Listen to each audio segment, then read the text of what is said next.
Bonjour, alors donc déjà on tenait avant de commencer l'étude biblique à remercier les personnes qui sur Facebook ont laissé des commentaires comme quoi ça leur était utile et que ça plaisait parce que ça nous encourage à faire ces études.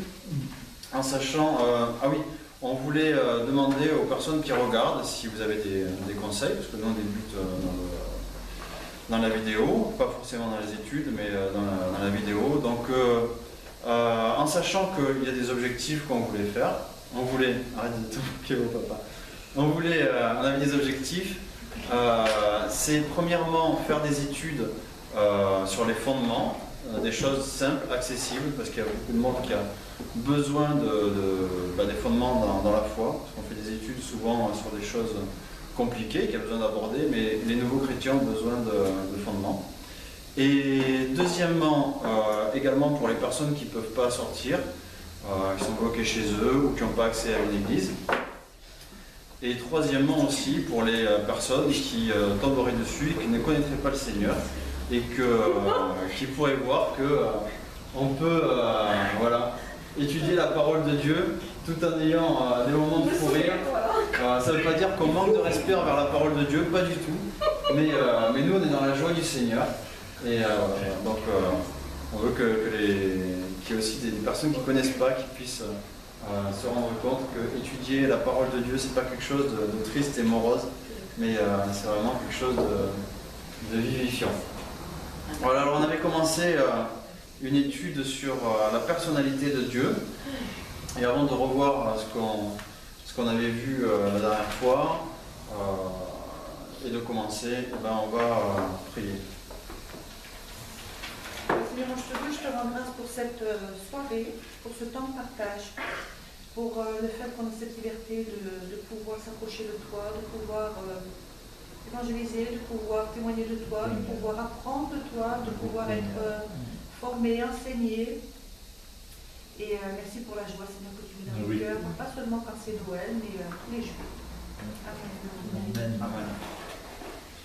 Alors donc la dernière fois, on avait parlé de la personnalité de Dieu. On ne va pas reprendre entièrement les versets de la dernière fois, d'autant plus que c'est sur la précédente vidéo. Donc la personnalité de Dieu, elle est tellement infinie que nous, on peut en évoquer qu'une infime partie. En fait, 1 milliard d'études bibliques ne suffirait pas à décrire notre Dieu. Mais avec nos petites intelligences et le peu de perception que nous avons de sa personne, nous pouvons saisir quelques aspects de sa personnalité. On a déjà vu ce que nous révèle Jésus.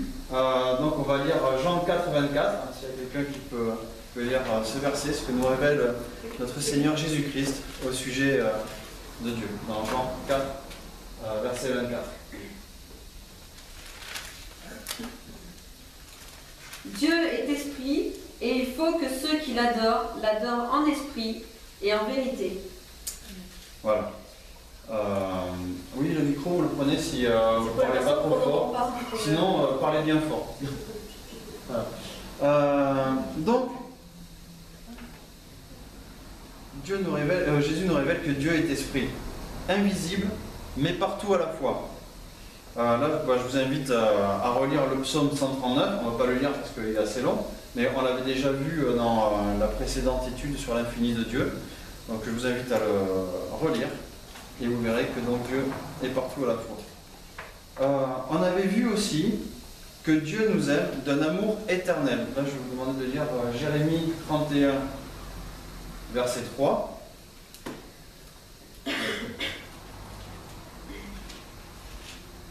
Flap, flap. Je sais qu'il y en a qui n'ont pas beaucoup de flap, flap. Oui. De loin l'Éternel se montre à moi. Je t'aime d'un amour éternel. C'est pourquoi je te conserve ma bonté.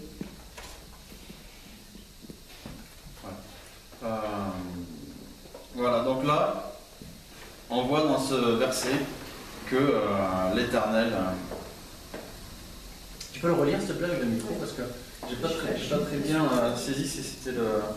De loin l'Éternel se montre à moi, je t'aime d'un amour éternel. C'est pourquoi je te conserve ma bonté. Si c'est bien dit dans ta version. D'un amour éternel. Je t'aime d'un amour éternel. Voilà comment nous parle le Seigneur. Alors bon, c'est vrai qu'il y en a qui prennent Jérémie 31:3, comme là. Là, tu es pas là. C'est pas bien. S'il y en a qui prennent Jérémie 31:3, ils vont me dire, si on remet dans le contexte, bah oui, mais. Ou alors si les personnes sont incroyantes, ou si elles ne connaissent pas encore suffisamment la Bible, les personnes vont dire que Dieu parle du futur pour Israël. Ah bah oui. Mais si on lit aussi Ézéchiel, je ne vais pas donner le verset ni le chapitre, ça donnera l'occasion à la personne qui se dirait, bah oui, mais ça lui donnera l'occasion de lire tout Ézéchiel. Vous saurez que dans les temps de la fin, les étrangers qui vivent avec le peuple d'Israël sont aussi appelés Israël. Voilà. Et c'est Dieu qui dit, vous les appellerez Israël. Et si vous lisez ensuite ce que dit Paul, donc là je ne donne ni le chapitre, ni le livre, ni le verset, comme ça donnera l'occasion aux personnes de lire tout Paul, c'est bon et formateur. Vous saurez aussi que le véritable Israël sont ceux qui croient en Jésus-Christ. Mais là je ne veux pas aller trop loin, on va s'éloigner du sujet, c'est une autre étude. C'est un autre séminaire, comme dirait Oui. En tout cas, Dieu nous aime, mais il est le péché, car il est saint. Alors il faudrait que quelqu'un nous cherche 1 Pierre 1,16 et quelqu'un d'autre, Romains 12, verset 9. Alors, belle maman fait Romains. 1 Pierre 1,16. En effet, il est écrit, vous serez saints, car moi, je suis saint. Et Romains, c'est 12, verset 9.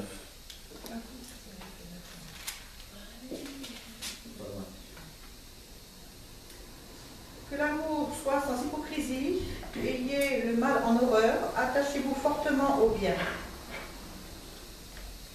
Voilà. Donc ce n'est pas son manque d'amour qui nous empêche de nous approcher de lui, mais c'est nos péchés. Alors quelqu'un va préparer Hébreux 4,15 et quelqu'un d'autre Jean chapitre 3. Oui. Donc il fallait qu'il vienne sur terre, auprès de nous, vivre comme nous, mais sans péché. Alors, si quelqu'un a Hébreux 4,15. J'ai 4, ça m'a tout perdu. Et j'ai beau avoir des lunettes, il faut que je trouve le verset 15. Alors. Mais la nourriture solide, c'est ça? Hébreux 4,15, t'es sûr?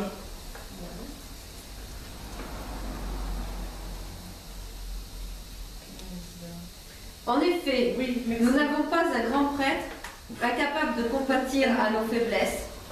Au contraire, il a été tenté en tout point comme nous, mais sans commettre de péché. Amen. Et quelqu'un a Jean 3, 13 à... Ah oui, beau papa. Donc là, ça va te faire lire. 3, verset 13 à 21. Personne n'est monté au ciel, sinon celui qui est descendu du ciel, le Fils de l'homme, qui est dans le ciel. Et comme Moïse leva le serpent dans le désert, il faut de même que le Fils de l'homme soit élevé, afin que quiconque croit en lui ait la vie éternelle. Car Dieu a tant aimé le monde qu'il a donné son Fils unique, afin que quiconque croit en lui ne périsse pas, comme il est la vie éternelle. Dieu, en effet, n'a pas envoyé son Fils dans le monde pour juger le monde, mais pour que le monde soit sauvé par lui. Celui qui croit en lui n'est pas jugé, mais celui qui ne croit pas en lui sera jugé, parce qu'il n'a pas cru au nom du Fils unique de Dieu. En voici le jugement. La lumière est venue dans le monde, et les hommes, auront aimé les ténèbres plus que la lumière, pour que leurs œuvres aient été mauvaises. Car quiconque fait le mal a de la haine pour la lumière, et ne vient pas à la lumière, de peur que les œuvres ne soient réprouvées. Mais celui qui pratique la vérité vient à la lumière, afin qu'il soit manifeste que les œuvres soient faites en Dieu. Voilà, que ses œuvres soient faites en Dieu. Donc si nous venons à la lumière, rejetant les ténèbres de notre vie passée, en demandant pardon à Dieu pour nos péchés, alors il nous voit comme son Fils. Et nous pouvons nous réjouir de l'amour que nous porte notre Créateur, notre Papa Céleste. Voilà, donc ça c'était un rapide résumé, un petit résumé de la foi et l'amour. Hein? Je sais pas si c'était déjà la leçon. Ah oui, bah Ça c'était un résumé. forcément, je n'étais pas là la semaine dernière pour les élèves. Point. Alors, donc la dernière fois, en fait, on avait fini en disant que on allait passer aux questions. Réponse. Alors avant de passer aux questions, on va lire quelques versets. Ah oui, c'est intéressant. C'est mieux. Ouais, on va lire quelques versets qui vont nous guider pour les réponses. On va d'abord lire Jean 4, 24. Quelqu'un peut préparer 1 Jean 4, 8. Quelqu'un d'autre peut préparer, si vous voulez, 1 Pierre 1, 16.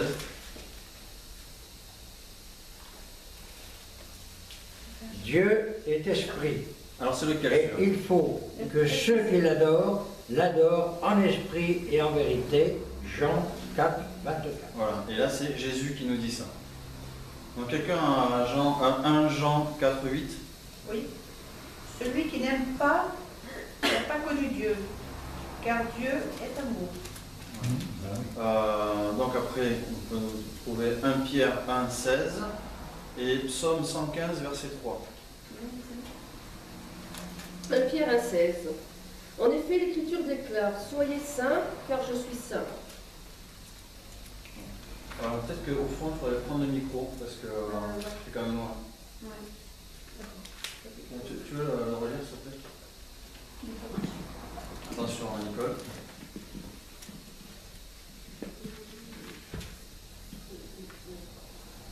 Ça commençait par « En effet, l'Écriture déclare ». Me semble-t-il. Alors, en effet, l'Écriture déclare « Soyez saints, car je suis saint ». Ça c'était un Pierre. Quelqu'un a Psaume 115, 3. Oui. Ah, 115, Et après, Exode 34, versets 6 à 7. Notre Dieu est au ciel, il fait tout ce qu'il veut. Voilà, ça c'est Psaume 115, 3. Quelqu'un a Exode 34, 6, 7.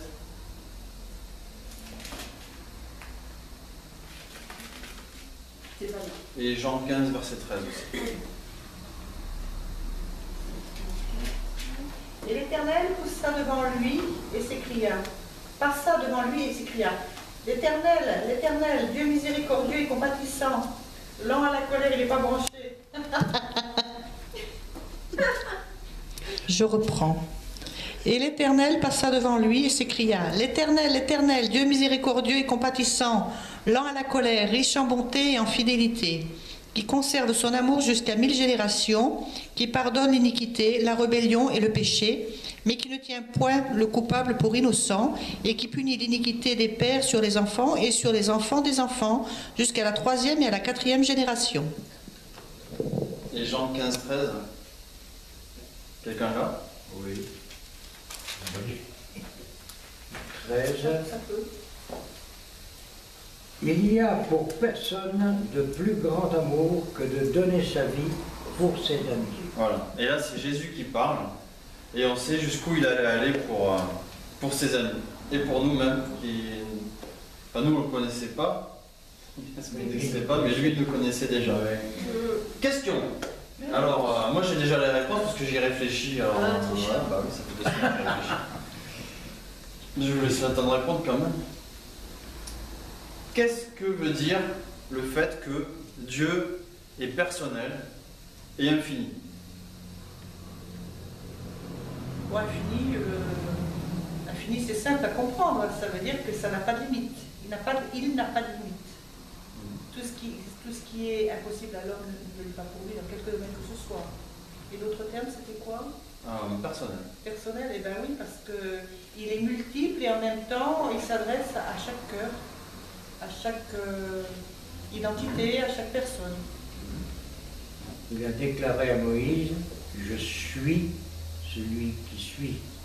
Alors c'est assez difficile à réaliser, mais on peut dire dans une autre traduction que elle, c'est celui qui est au-dessus de celui qui est au-dessus. Alors c'est un peu compliqué, mais c'est dans l'histoire biblique, c'est lui qui est le summum. Au-dessus, il n'y a plus rien. Quelqu'un d'autre a pensé à quelque chose? Pour moi, Dieu personnel, parce qu'il se révèle personnellement à chacun d'entre nous, à chaque personne qui veut attirer à lui. J'ai une autre réponse, c'est que le personnel, c'est le contraire de impersonnel. Ça veut dire qu'il n'est pas, comment dire, il est invisible à nos yeux, mais il n'est pas invisible, il n'est pas abstrait.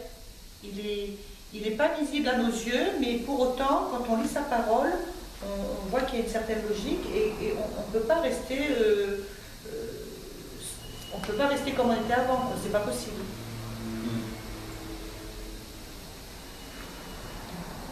Ouais, mais c'est tout à fait ça. Donc Dieu est une personne bien réelle, avec une conscience, avec une intelligence et des sentiments. C'est pas une force comme d'autres, certains s'imaginent, une force voilà, qui est là, ou que Dieu est mort, comme disent certains philosophes. Non, Dieu est bien vivant et c'est une personne. Mais c'est pas une personne comme nous, parce que sa personne est illimitée, infinie dans toutes ses dimensions. Dans toutes ses dimensions, dans tous ses attributs, dans sa science, dans son amour, tous ses sentiments, sa volonté, sa personne sont infinis. Il n'y a aucun obstacle à son amour pour nous. Nul ne peut forcer sa volonté et rien ne peut le contenir. Et tout ce que vous avez dit, ça complète très bien ce que moi j'avais pas dit. Il a une personnalité en fait. Oui, c'est ça. Ah oui. L'important de personnel, c'est ça, c'est qu'il a une personnalité. Et il nous a créés. Pour un dessein, pour un but.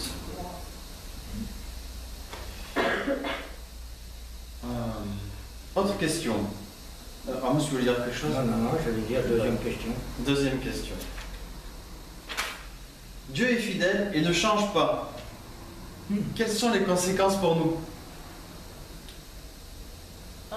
Les conséquences, c'est que si soit on ne veut pas entendre parler de lui, soit on se retire de lui, il va s'en souvenir. Et comme il dit toujours, il fait tomber la pluie sur les bons comme sur les méchants. Mais fidèle, eh bien, si l'on s'approche de lui, même dans l'état où on est, ce qui n'est pas toujours fantastique, il dit quand même ils ont tenté au moins d'essayer de faire quelque chose. Ce qui ne veut pas dire qu'il faut uniquement prendre ça comme excuse et dire je peux faire tout et n'importe quoi et le reste on se débrouillera plus tard. La fidélité, c'est quoi? La fidélité, c'est d'éviter de faire ce que certains ont fait il n'y a pas si longtemps que ça, c'est donner raison à un ami. Et si cet ami a tort, devant un adversaire ou devant un étranger, on lui donnera quand même raison, quitte à lui dire après, chut, lève un peu le pied, là tu t'es planté. C'est ça la fidélité. Oui. Ensuite, quand Christ vient, il dit que ton oui soit un oui, que ton non soit un non, que tu sois bouillant ou que tu sois froid, mais surtout pas tiède, parce que je rejetterai, je te vomirai, pardon, de ma bouche. Ça aussi, c'est la fidélité. C'est vrai, c'est important ce que tu dis. Si on a fauté, Dieu il ne va pas nous renier. Mais par contre, il faut se mettre en règle avec lui. Voilà, on reconnaît notre faute et il nous pardonne, de toute façon. Pour moi, la fidélité, c'est... Pour moi, la fidélité, ça rejoint un peu Didier, mais c'est pas la même façon de penser. C'est quelles que soient les circonstances, quels que soient les événements, il est toujours là. Il est là, on peut s'épauler sur lui. Si on prend un chemin détourné, parce que ça peut arriver, eh bien, il est là, il regarde et il nous attend au virage, oui, c'est ça. Il va corriger tout doucement et puis il va nous. C'est une œuvre en nous et il va pas laisser tomber, quoi, parce que c'était pas son but au départ. C'est parce que c'est lui qui nous a choisis. Nous, on n'a rien fait et on s'est laissé choisir, voilà. Et s'il a décidé de nous choisir pour quelque chose, c'est pas pour nous laisser tomber après, quoi, quelles que soient les situations.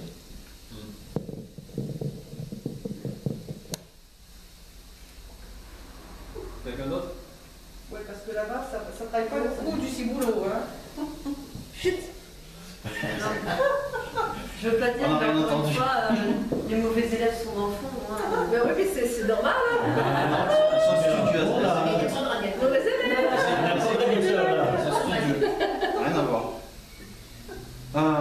Oui, bah donc les hommes changent souvent d'avis. Moi, ce que j'ai pensé, voilà, c'est que les hommes changent souvent d'avis.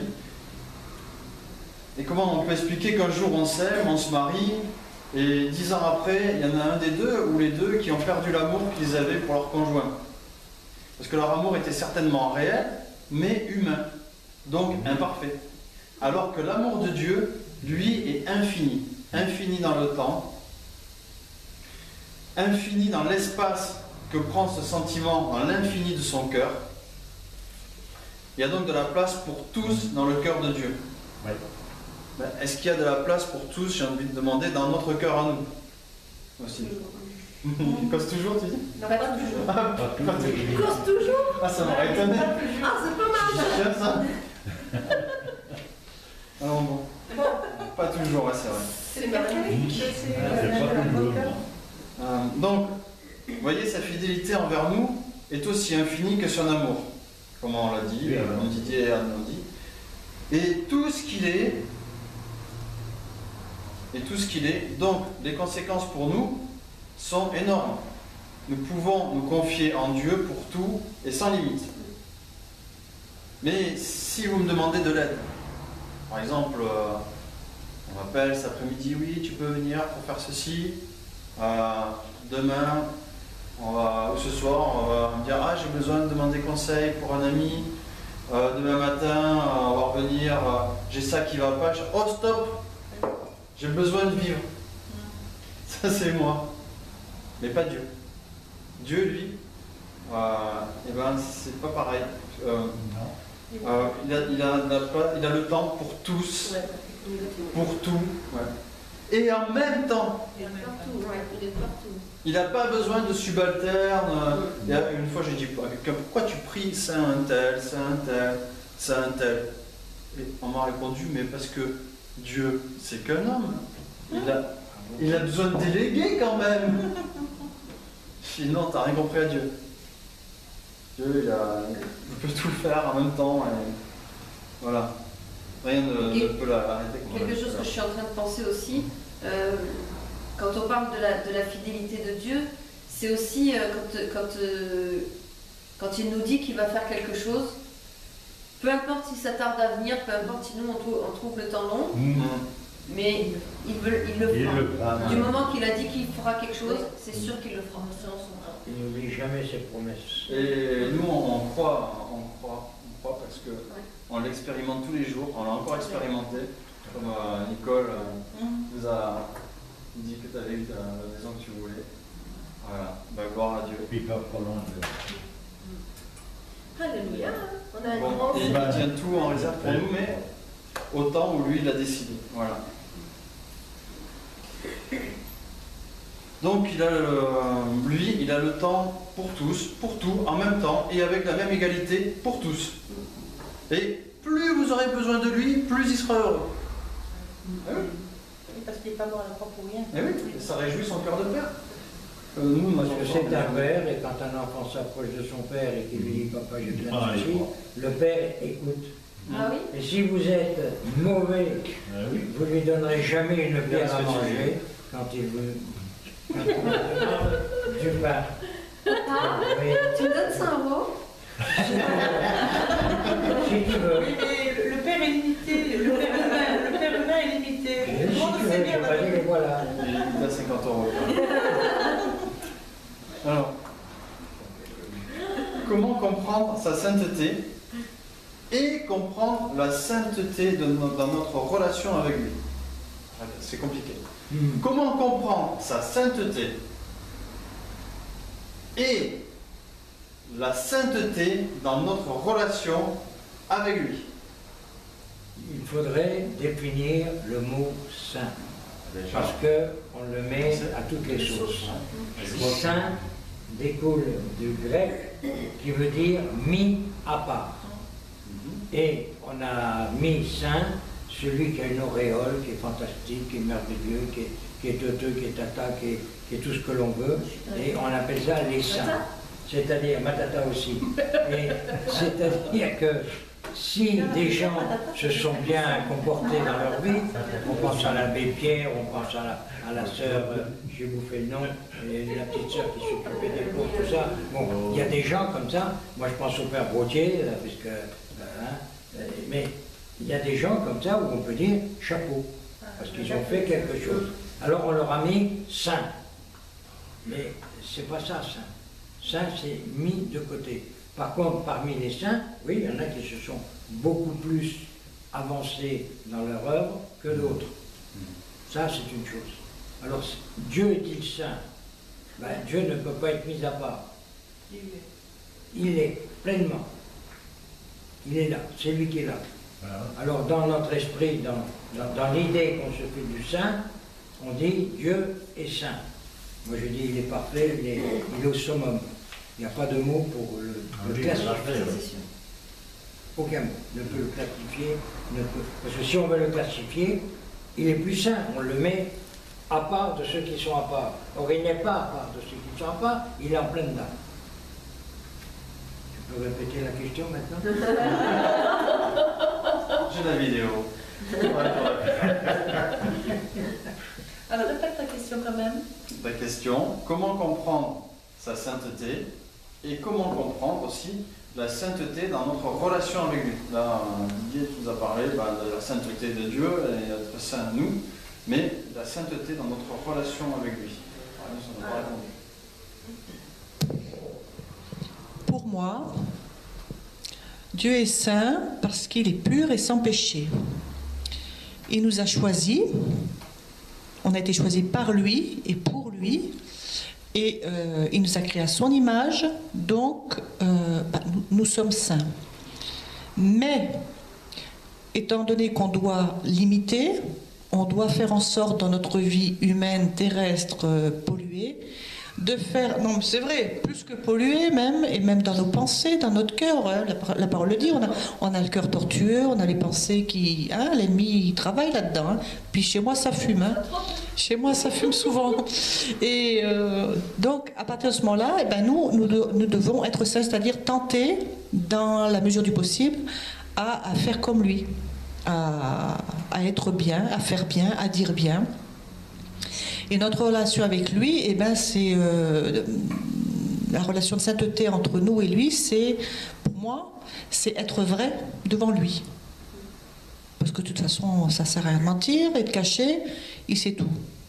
Donc, pour moi, c'est ça, notre relation de sainteté envers lui, c'est ça, c'est le respecter en mettant en pratique dans nos vies courantes ce que lui a fait, suivre son exemple, et dans nos prières, dans notre communication, dans notre communion avec lui, d'être vrai. Quand ça ne va pas, on lui dit ça ne va pas. On ne va pas non plus faire de la pensée positive. On dit Seigneur, ça ne va pas. Mais toi, tu es là, tu vas faire quelque chose. Voilà. C'est mon avis. Quand quelque chose va mal, souviens-toi des bontés que l'Éternel a eues pour toi. Oui. Compte les bienfaits de Dieu, les tous devant les yeux partés. Tu verras en l'adorant combien le nombre est grand. Il est très long, il est très long. Magnifique. On se parlera dimanche matin. Alors, Alors, oui, moi, pour moi, la sainteté qu'on doit avoir aussi dans notre relation avec Dieu, c'est aussi d'être fidèle dans notre relation avec lui. C'est-à-dire que si, je sais pas, je donne un exemple comme ça, si par exemple on a décidé de prendre un temps de prière tel jour, de telle heure à telle heure, eh bien, qu'on soit suffisamment fidèle pour dire ah oui, bon, aujourd'hui, ça ne m'arrange pas de le faire, je le fais quand même. Parce que oui, Dieu nous attend, mais on n'a pas à faire attendre Dieu. Non. Tout un programme. C'est pas toujours facile à faire. À comprendre déjà, Ouais. et puis à réaliser. Ouais. Et la réalité, oui, plutôt, oui. Donc Dieu est saint, bah oui, comme vous l'avez dit, il faut comprendre par là qu'il est saint, exempt de tout mal, de tout défaut. En revanche, nous, on n'est pas ainsi. Déjà parce que nous, on est pécheurs, mais même sans ça, on est soumis au temps qui passe. On vieillit, on est malade, et puis on meurt. Ouais, moi aussi, ça va m'arriver. Ça a commencé déjà. Voilà. Non, on est Donc nous ne sommes pas parfaits ni sans défaut. Mais si nous acceptons Jésus-Christ dans nos vies, alors Dieu nous voit aussi purs et sans défaut que lui. De plus, il y a aussi un autre sens, comme tu as dit, au mot saint, ce qui est consacré, mis à part. En ayant Jésus-Christ dans nos vies, nous sommes mis à part pour Dieu. On peut aller plus loin aussi en faisant un parallèle avec les ustensiles qui étaient consacrés dans le temple, dans l'ancien temple. Mais on ne va pas le faire parce que là c'est encore autre chose. C'est dommage. Non, on ne parle pas de ça, voilà. Une autre étude. Alors, qu'est-ce qu'on peut voir? Alors, je vais vous demander de chercher Exode 34, 6 à 7. Tout à l'heure, tu étais dans Naoum, c'est dommage que tu l'aies lâché. Quelqu'un cherche Naoum 1, versets 2 à 7. Qui m'a piqué Exode. Et quelqu'un cherche 1 Jean, verset 4, 1 Jean 4, versets 9 à 10. Je m'étais dit Exode. Exode, j'ai dit Alors, 34, Je l'ai. verset 6 Exode, je l'ai. à 7. Alors, Exode 34, versets 6 à 7. L'Éternel passa devant lui et s'écria: L'Éternel, l'Éternel est un Dieu de grâce et de compassion, lent à la colère, riche en bonté et en vérité.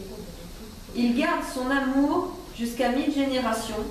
Il pardonne la faute, la révolte et le péché. Mais il ne traite pas le coupable en innocent, et il punit la faute des pères sur les enfants et les petits-enfants, jusqu'à la 3e et la 4e génération. Voilà, c'est ce qu'on avait lu au départ. J'ai plus que ça. Parce qu'il y a lent à la colère, riche en bienveillance et en fidélité. Oui. Alléluia. Est-ce que quelqu'un a Naoum 1, 2 à 7? Oui, alors je ne peux pas me tromper parce que ça c'est la Bible de Gladys. Enfin, j'aimerais que vous preniez le micro C'est quand tout vous êtes barbouillé. à partir de là au cas où. Parce que je sais pas ce Et ensuite, qu'est-ce que c'est? L'Éternel est un Dieu jaloux. Pardon. L'Éternel est un Dieu... Oh, excusez-moi, je vais faire lire Gladys parce que c'est la Bible à Gladys quand elle était petite et puis c'est tout barbouillette. Petite poupouille. Donc c'est Naoum. 2 à 7. C'est juste 1, 2 à 7. L'Éternel est un Dieu jaloux, il se venge. L'Éternel se venge, il est plein de fureur. L'Éternel se venge de ses adversaires, il garde rancune à ses ennemis. L'Éternel est lent à la colère, il est grand par sa force, il ne laisse pas impuni. L'Éternel marche dans la tempête, dans le tourbillon, les nuées sont la poussière de ses pieds. Il menace la mer et la dessèche, il fait tarir tous les fleuves. Le Bassan et le Carmel languissent, la fleur du Liban se flétrit. Les montagnes s'ébranlent devant lui et les collines se fondent. La terre se soulève devant sa face, le monde et tous ses habitants. Qui résistera devant sa fureur? Qui tiendra contre son ardente colère? Sa fureur se répand comme le feu et les rochers se brisent devant lui. L'Éternel est bon, il est un refuge au jour de la détresse. Il connaît ceux qui se confient en lui. Mais avec des flots qui déborderont, il détruira la ville et il poussera ses ennemis jusque dans les ténèbres. Voilà, très réjouissant. Et quelqu'un a trouvé 1 Jean 4, versets 9 à 10.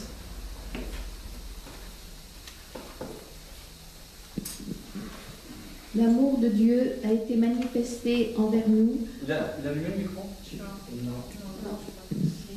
Si. Allez, c'est vrai que vous parlez de bien après. L'amour de Dieu a été manifesté envers nous en ce que Dieu a envoyé son Fils unique dans le monde, afin que nous vivions par lui. Et cet amour consiste non point en ce que nous avons aimé Dieu, mais en ce qu'il nous a aimés et a envoyé son Fils comme victime expiatoire pour nos péchés. Voilà. Alors, qu'est-ce qu'on peut voir dans ces versets qu'on a lus?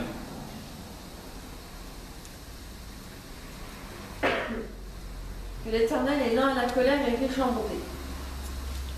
Et qu'il se venge de ses adversaires. Il vaut mieux pas en faire partie. Quoi d'autre? Parce que souvent on parle d'un Dieu à l'eau de rose, mais il sait se mettre en colère de temps en temps. Il s'est mis en colère dans le temple pour chasser les vendeurs et... Oui, je disais, il se venge aussi. Et dans le temple, il a chassé les vendeurs dans le temple. Hein, et il s'est mis en colère, il a pris le temps de tresser. Hein, tout le monde l'a vu faire. Hein, il est dit qu'il a tressé une corde, donc il a pris le temps. Et donc là, il se venge de ses adversaires. Donc c'est pas un Dieu à l'eau de rose où tout le monde il est beau, tout le monde est gentil. C'est un Dieu juste qui fait la part des choses. Faut le dire aussi. J'aime pas le mot il se venge. Parce qu'il ne se venge pas en fait. Oui, mais pas. Il rectifie ce qui ne va pas. Voilà. Oui. Seulement attention, tous les peuples, et les Israéliens aussi, qui à un moment ou à un autre se sont écartés de lui, ont payé très cher. Alors on dit, ah mais je suis mal fichu, ou j'ai eu un mauvais coup, ou j'ai ceci, ou j'ai cela. Alors, c'est Dieu qui a.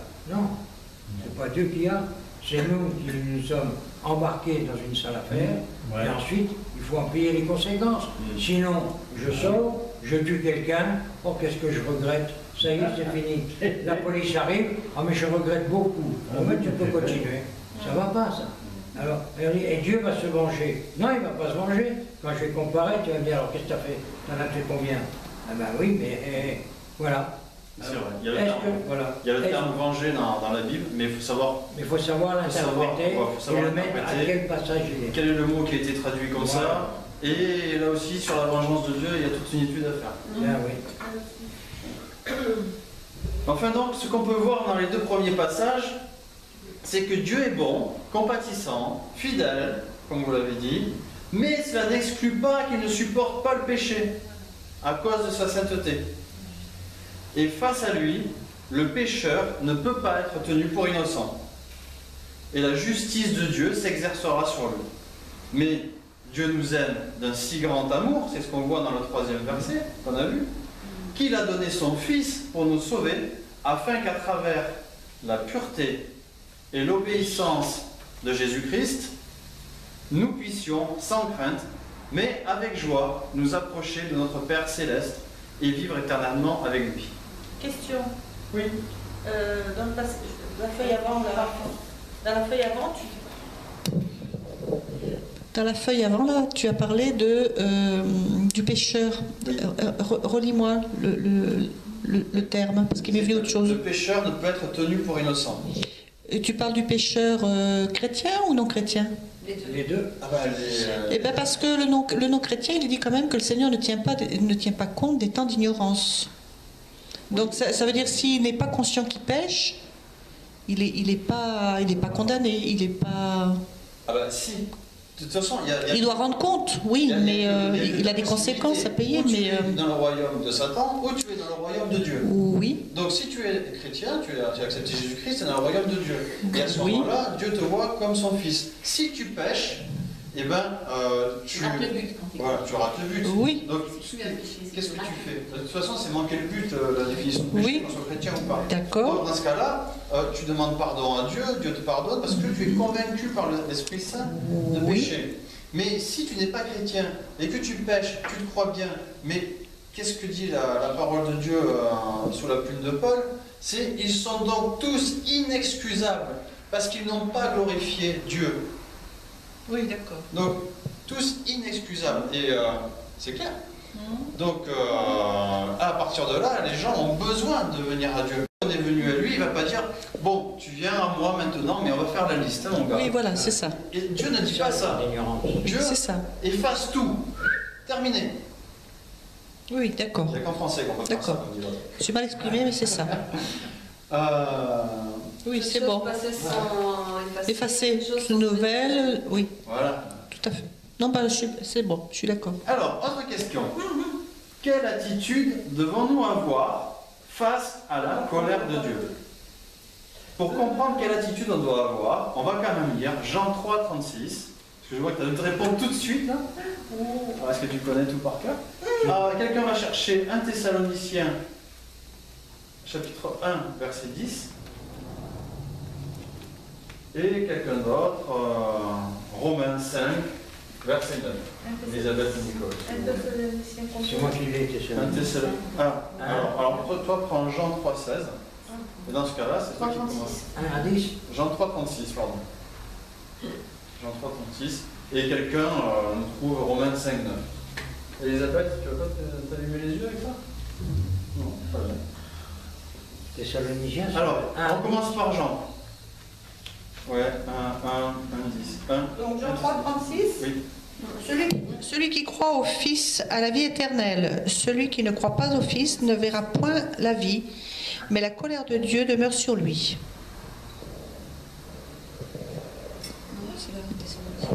Thessaloniciens. Mais c'est que le verset 10 de Thessaloniciens. Oui, oui, chapitre 1, verset 10. 1 Thessaloniciens. Alors le verset 10 nous dit « Et on peut attendre des cieux son Fils qu'il a ressuscité d'entre les morts, Jésus, qui nous délivre de la colère à venir. »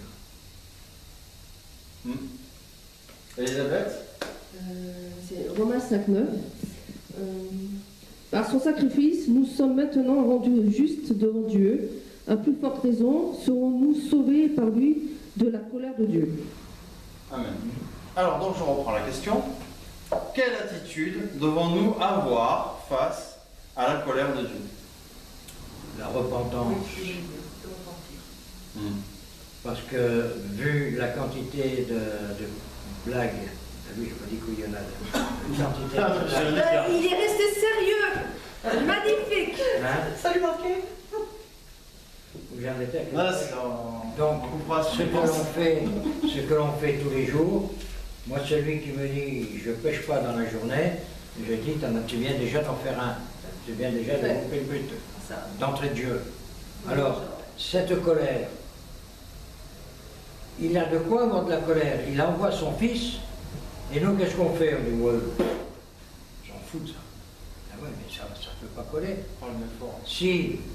Si j'envoie quelqu'un pour sauver le monde et qui me dit ensuite, mais nous on ne veut pas en entendre parler, je vais dire, dis donc, tu te fiches de qui là? Ça ne peut pas aller. Et la colère céleste est terrible en cela, parce que des gens qui ont le nez contre le mur et disent, non, non, mais moi je m'en fiche, j'avance. Ben, vas-y, avance, essaye. Mais comment font-ils? Et lorsque j'ai une petite histoire sur la colère. En Guyane, nous avions un collègue, que j'aimais bien d'ailleurs, hein, mais enfin, parfois il était plus que excessif. Et un jour, on discutait, ah oui, non mais toi, avec tes trucs et tes machins, et d'un seul coup, il y a un orage qui est arrivé. Et les nuages se sont mis à tourner au-dessus de nous. Et je lui dis, là, c'est le moment. Donc je regardais, je lui dis, regarde bien là-haut, la colère de l'Éternel.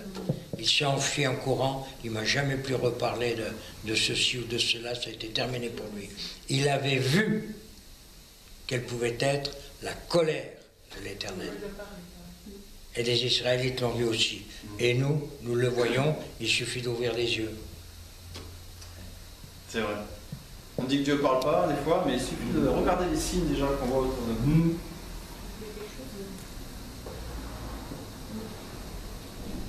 C'est bon?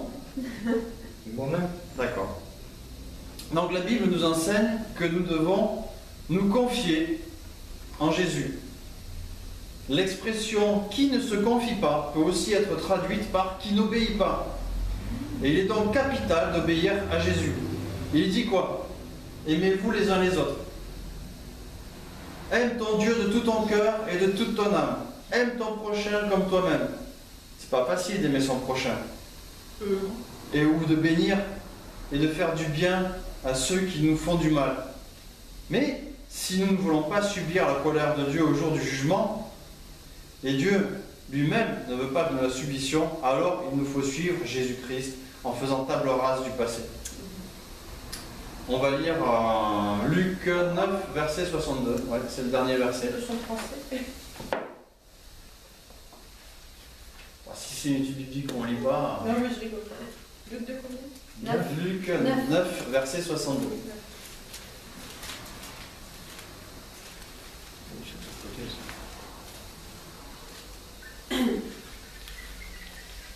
Jésus lui répondit, celui qui met la main à la charrue et regarde en arrière n'est pas fait pour le royaume de Dieu. Voilà. Parce qu'il y en a, ils peuvent se dire, oui, alors, bon, mais les chrétiens, ils vont chercher à faire le bien pour éviter la colère de Dieu. Comment on dit faux jeton. Ouais. On peut dire faux jeton. Mais des fois, oui, on va dire au départ, ah mais moi je veux pas vivre la colère de Dieu. Il y en a, ils vont penser ça, et puis ils vont se convertir. Et puis ils vont recevoir, au bout d'un moment, ils vont recevoir l'Esprit de Dieu. Et là, ça sera naturel ce qu'ils vont faire, puisque c'est Dieu qui agit en eux. Il y en a qui vont être touchés par quelque chose qui vient de Dieu, et ils vont se convertir sans avoir ce cheminement de pensée. Oui, je veux pas que la colère de Dieu s'abatte sur moi, c'est quelque chose qu'ils vont découvrir. On se rend compte, si je ne m'étais pas converti, si j'avais pas été touché par l'amour de Dieu ce jour-là, eh ben, j'aurais pu risquer ça, ce qui est décrit dans l'Apocalypse. Bon, mais voilà. Donc il ne s'agit pas simplement de laisser en arrière nos péchés. Il faut ne pas regretter non plus. Il faut que ce soit vraiment une démarche sincère. Ce n'est pas du fauchetonisme. Donc il ne s'agit pas simplement de laisser en arrière nos péchés, mais aussi tout ressentiment de colère envers autrui. Sinon, nous finirons figés comme la femme de Lot, qui a regardé en arrière et qui n'a pas pu être sauvée. Parce que quoi? Elle a peut-être regretté sa vie de péché? Ou alors elle s'est dit, je vais les regarder tous cramer. Et ça passe pas non plus. Ça passe pas non plus, ce genre de méchanceté. Ouais. Et oui, c'est de l'orgueil. Elle regrettait, je pense. Ouais, peut-être, je sais pas. Peut-être elle regrettait où est-ce qu'elle avait connu, oui, la beauté de la ville. Malgré la maison, son foyer, elle partait vers la montagne. Tu vois la montagne? Tu vois là-bas? Vas-y, cours. Et on peut au moins aller à la montagne, bon, au moins à la montagne. Mais il faut quand même faire attention à quelque chose, c'est que... C'est ma foi, j'avais il faut, disais-je, à faire attention à quelque chose, c'est que si nous n'appartenons pas au monde, nous sommes dans ce monde. Et si, voilà, et si on dit, ah ben, il faut surtout pas regarder en arrière, moi je dis tout à fait d'accord, ne remets plus les pieds chez le boucher. Et oui, parce que tu vas regarder en arrière, tu te dis, il fait un bon steak, il fait... Alors, quand on dit de ne pas regarder en arrière, c'est-à-dire éviter au maximum de retomber dans les mêmes problèmes, dans les mêmes blagues que l'on peut faire. Oui, bien sûr, mais qu'est-ce qu'on fait toute la journée? On ne fait que ça. On retombe dedans. Obligatoirement. Donc après, moi, c'est mon point de vue personnel, mais je pense que plutôt elle devait regretter des choses pas terribles. Parce que sinon, bon, si c'était pour un lit, c'est pour regretter son lit, Dieu n'allait pas la figer en statut de 7. Je pense que s'il a fait ça, il avait ses raisons. Bah c'est surtout qu'elle a désobéi. Ils avaient dit ne vous retournez pas. Oui, mais la désobéissance, il y a quelque chose derrière. Maintenant, quand l'on voit ce qui se passe, moi je voudrais vous faire une petite expérience là sur la table. Oui, on va faire une expérience. On va prendre deux verres là. Oui, on s'en fiche ça. Voilà. Ça, c'est la terre. Alors attention, parce que celui-là, il est fort. Il est fort. Alors, ça, c'est la terre. Ça, c'est le soleil. Et comme tout le monde sait, ça tourne autour du Soleil. On n'ira pas trop loin dans le cosmos parce que sinon on va se perdre. Alors qu'est-ce qui se passe? On voit le Soleil de l'Est passer à l'Ouest, disparaître, et le lendemain il revient et il refait la même chose. Et on dit que c'est tout à fait logique. Et ça, c'est la course qu'un chrétien doit faire. On doit se lever tous les matins, faire ce que l'on a à faire le tour de la situation, se recoucher le soir. Parfait. Maintenant, il y a autre chose. Au-delà du Soleil, il y a d'autres constellations. Et ces autres constellations, elles font quoi? Elles tournent autour d'un point. Alors, n'allons pas trop loin, elles tournent. Ça tourne. Et moi qui suis ici, qu'est-ce que je vois? Je vois cette étoile qui part comme ça. Ah, je dis, tiens, elle monte. Ah oui. Ah ben, elle s'en va. Pourquoi? Parce que je la vois comme ça, elle monte, elle poursuit sa course. Oui. Et je la vois repartir. Et on appelle ça des étoiles rétrogrades. Et les chrétiens sont parfois comme ça. Nous sommes parfois comme ça. On se dit, oui, bon, ça va bien, toi, ouais, mais il faut aller faire ci, il faut aller... aujourd'hui, j'ai pas trop envie. Attends, on pourrait pas trouver une solution pour pas y aller. On repart un peu dans notre système.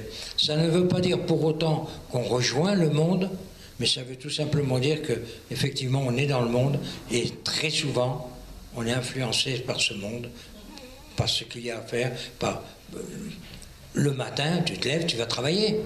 Il te plaît ton patron? Dis-moi non. Je vais rien te dire. C'est mon patron.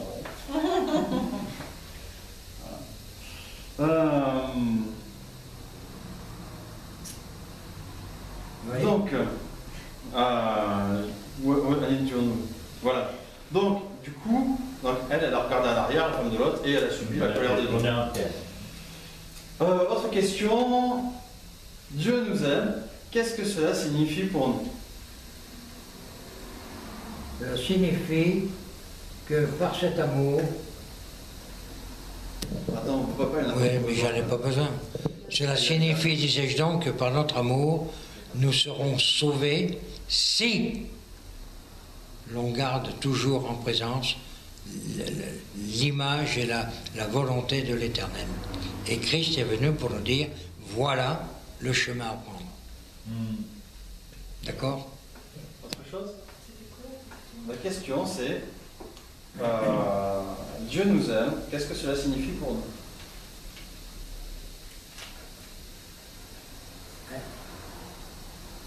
Oui.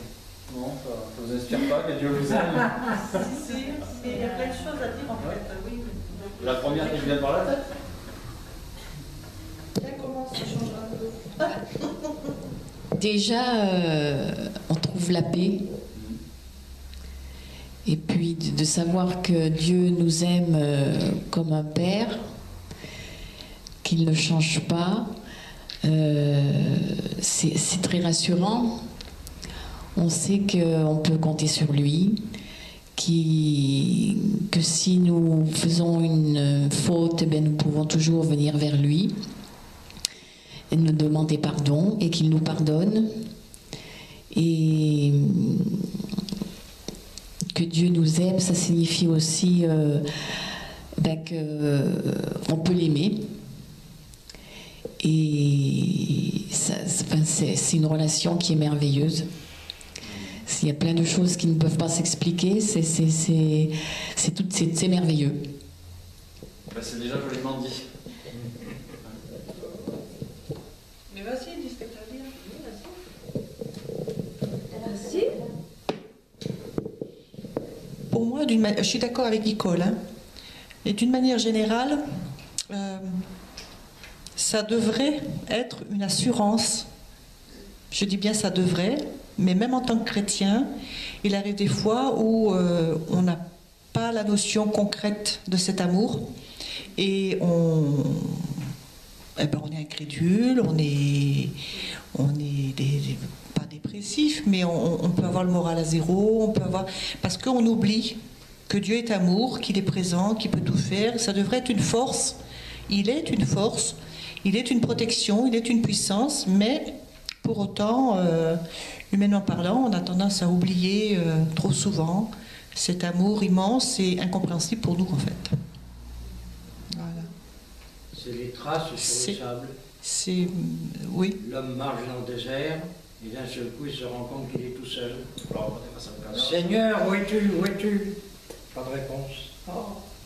Et puis il continue à marcher, il se lamente, et puis d'un seul coup, il s'aperçoit que... Mais t'étais là, Seigneur? Il dit, ben oui, j'ai toujours été là. Ah ben non, je t'ai appelé tout à l'heure, t'étais pas là. Il dit, si, regarde. Ben il dit, non, ben regarde justement. Il n'y a qu'une seule trace de pas dans le sable.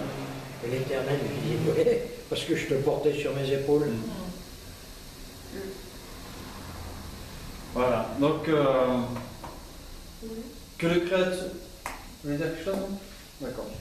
Alors que le créateur de l'univers nous aime... Tu voulais dire quelque chose? D'éternuer en fait. D'accord. Donc le créateur de l'univers nous aime. Quelqu'un qui crée une œuvre ou une voiture, généralement, aime ce qu'il a fait. À notre époque, dans la mesure où ça va lui rapporter de l'argent ou l'estime de ses pairs. Mais, et même quand on a écrit un message ou une chanson de louange, réfléchissons quand même à notre motivation. Pourquoi on fait ça? Mais Dieu, lui, il nous a créés parce qu'il nous veut près de lui éternellement. Voilà. Il veut que nous demeurions heureux, près de lui, pleins de joie et de vie, en communion avec lui, éternellement, encore une fois. Eh bien, moi je veux ça. Et en fait, vous aussi, si vous voulez ça, vous savez ce qu'il vous reste à faire, c'est suivre Jésus-Christ, parce que lui seul, c'est le chemin, la vérité et la vie. Voilà. Donc c'est comme ça qu'on finit. La semaine prochaine, c'est Didier qui va nous continuer les pas du maître. Donc, on sera là. Ouais. Voilà. Sinon, on prévoira autre chose, mais normalement, on prévoit que ce soit Didier qui fasse les pas du maître. Ici, c'est bon. Voilà, donc encore merci. Oui. Si tu permets, oui. Je dirais à quelqu'un, si tu es intéressé, curieux, viens au pas du maître, on ne va pas te faire un baratin ou un machin comme ça, on va simplement t'expliquer certains points, certains détails, et à la fin, je vais bien dire à la fin, des pas du maître, moi j'aurai une question à te poser. Il faudra que tu attendes la fin. C'est sur merci à tous ceux qui ont, comme je disais au départ, commenté pour nous donner des encouragements. Vraiment, ça nous fait du bien et ça nous encourage. Bonne soirée. Je vais faire une prière maintenant. Une prière. Merci parce que grâce à ta parole, on peut avancer. On peut aussi se ressourcer, se recadrer, parce qu'on oublie, comme je disais tout à l'heure, on oublie trop souvent que tu es amour, que tu es présent. Et de lire ta parole et d'être enseigné, ça permet de nous recadrer, voilà, parce qu'il y a le quotidien qui est là pour... je te rends grâce parce que tu prends soin de nos cœurs, de nos pensées, de nos vies, de nos familles, de tout ce qui nous entoure, de tout ce qui fait notre vie. Et on te dit merci pour ça. Amen. Amen. Amen. Au revoir.